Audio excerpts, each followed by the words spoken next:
The day I finally got the keys to my dream house, I cried tears of happiness. For 8 long years, I worked harder than anyone I knew. While my friends traveled and spent money on luxury vacations, I worked overtime shifts, skipped weekends, and saved every extra dollar I could. Owning a home wasn't just a dream for me. It was proof that all my sacrifices had been worth it. When I finally signed the papers and held those keys in my hands, I felt like my life was finally changing. My family came over to celebrate. Everyone congratulated me. Even my sister smiled and hugged me. She told me she was proud of me. Looking back now, I realized that was the first lie she told. Growing up, my sister always wanted what other people had. If someone succeeded, she became jealous. If someone received attention, she had to become the center of attention herself. But I never imagined she would do something this extreme.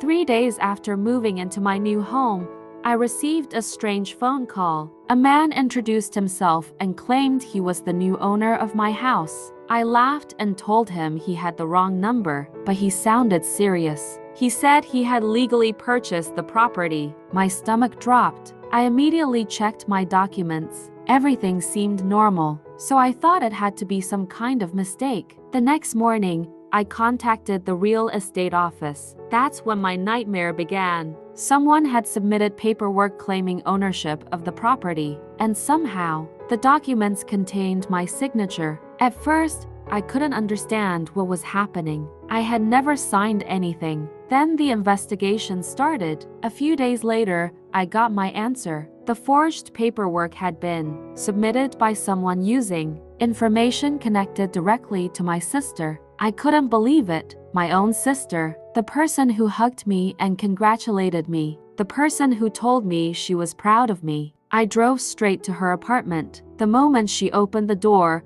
she knew why I was there. I demanded answers. At first, she tried to deny everything, but eventually she admitted it. And what she said next shocked me even more. She looked me in the eyes and said, "You didn't deserve that house." I couldn't believe what I was hearing. Then she said she deserved it more because her life had been harder than mine. I stood there speechless. I reminded her that I had worked for 8 years to buy that home. I reminded her that nobody had handed me anything, but she didn't care. In her mind, my success was something she was entitled to. I left her apartment heartbroken, but things became even worse. When I told my parents what happened, they didn't support me. Instead, they asked me to forgive her. They said she was family. They said holding a grudge would only create more problems. I felt completely betrayed, not only by my sister, but by everyone around me. That day, I made a decision. I stopped asking people to choose me. I stopped waiting for support, and I focused entirely on myself. I worked harder than ever. I invested in my career.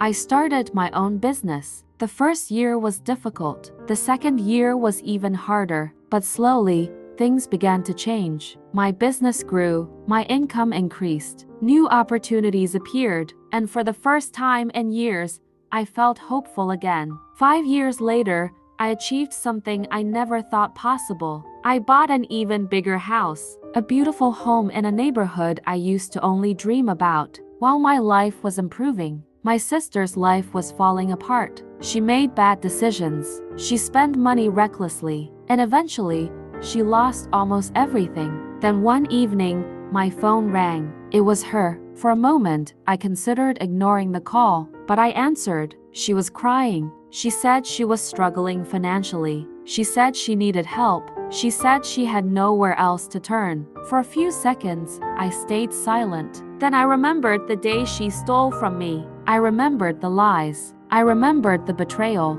And I remembered standing alone while everyone defended her. Finally, I took a deep breath and said, "You tried to take my house, but you couldn't take my future." Then I wished her luck and ended the call. Because some people think they can steal your success. Some people think they can steal your opportunities. Some people think they can steal your future. But if you refuse to give up, the one thing they can never steal is the person you become.